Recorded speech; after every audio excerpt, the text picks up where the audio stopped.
Brought to you by KR Mangalam University. We provide you the platform to turn your dreams into reality. Give wings to your aspirations with KR Mangalam University. 8 टीमों के साथ 2008 में शुरू हुआ IPL launch होते ही hit हो गया और जरूरत महसूस हुई कि और भी टीमें इसमें शामिल की जानी चाहिए। और इसके बाद 2011 के जो सीजन है उसमें केरल के नाम एक टीम बनी, कोची टस्कर्स। अब कोची टस्कर्स का टीम में आना आईपीएल में विवादों की पहली शुरुआत साबित हुई। एक टीम को लेकर इतना विवाद फूटा कि लपेटे में आईपीएल चेयरमैन ललित मोदी, शशि थरूर और उनकी पत्नी सुनंदा पुष्कर से लेकर पूर्व विदेश मंत्री सुषमा स्वराज और वसुंधरा राजे तक इस लपेटे में आ गई। ढेर सारे विवादों के कारण कोची टस्कर्स केरल के ही सीजन के बाद, एक ही सीजन के बाद आईपीएल से विदाई हो गई और आईपीएल में अब ना कोची टस्कर्स है और केरल की कोई टीम भी नहीं। लेकिन करीब करीब 14 साल बाद बीसीसीआई को भारी पड़ा है आईपीएल से कोची टस्कर्स को निकालना। अब ऐसा क्यों?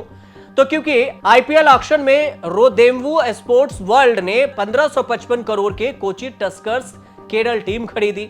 कोची क्रिकेट प्राइवेट लिमिटेड केसीपीएल भी मालिक बनी और तय समय पर बैंक गारंटी नहीं मिलने से जो केस बनकर उभरा, 2011 में कोची टस्कर्स को आईपीएल से निकाल दिया।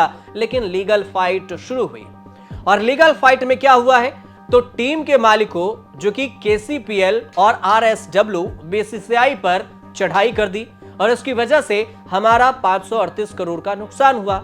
2015 में ट्रिब्यूनल ने बीसीसीआई की कॉन्ट्रैक्ट का उल्लंघन करने वाले और गलत तरीके से गारंटी की रकम वसूलने का दोषी पाया। बीसीसीआई ने हाई कोर्ट में केस कर दिया।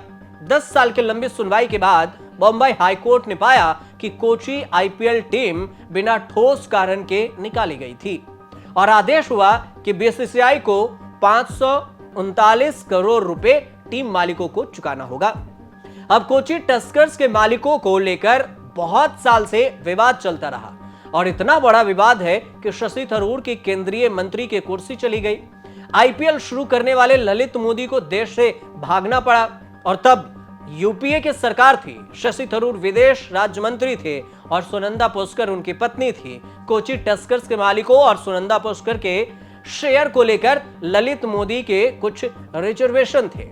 अब फिर सोशल मीडिया, ट्विटर पर, जो कि अब एक्स है, उस पर ललित मोदी ने आरोप लगाए कि शशि थरूर की पत्नी सुनंदा पुष्कर ने कोची टस्कर्स टीम में गैर कानूनी तरीके से 25% शेयर लिया हुआ है और एग्रीमेंट में उनका कंट्रीब्यूशन 0 था। लेकिन मुफ्त में स्वेट इक्विटी के नाम पर रोदेम्वू स्पोर्ट वर्ल्ड में 70 करोड़ का शेयर का दावा कर दिया।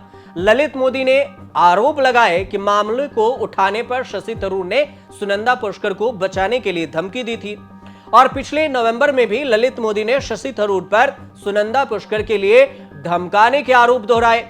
शशि थरूर ने केंद्रीय मंत्री होने के आरोप लगे उन पर और उन्होंने पोजीशन का फायदा उठाकर ऑक्शन में टीम मालिकों को मदद पहुंचाई, सुनंदा को शेयर दिलवाए। ये सब आरोप लगा उन पर।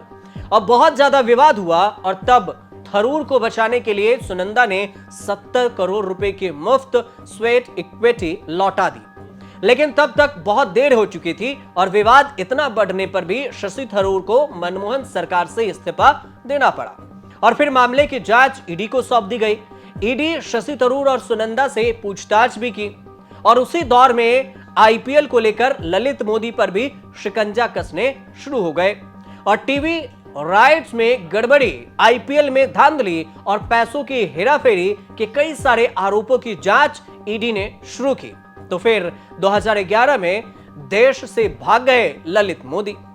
अब तब से भारत लौट कर नहीं आए। ललित मोदी देश से भागे तो बीजेपी की 2 बड़े नेता सुषमा स्वराज और वसुंधरा राजे भी विवादों में फंस गए और फिर आरोप लगे कि उनकी सिफारिशों और मदद से ललित मोदी भागकर लंदन चले गए हैं और आज आईपीएल से ललित मोदी भी बाहर हैं और कोची टस्कर्स भी।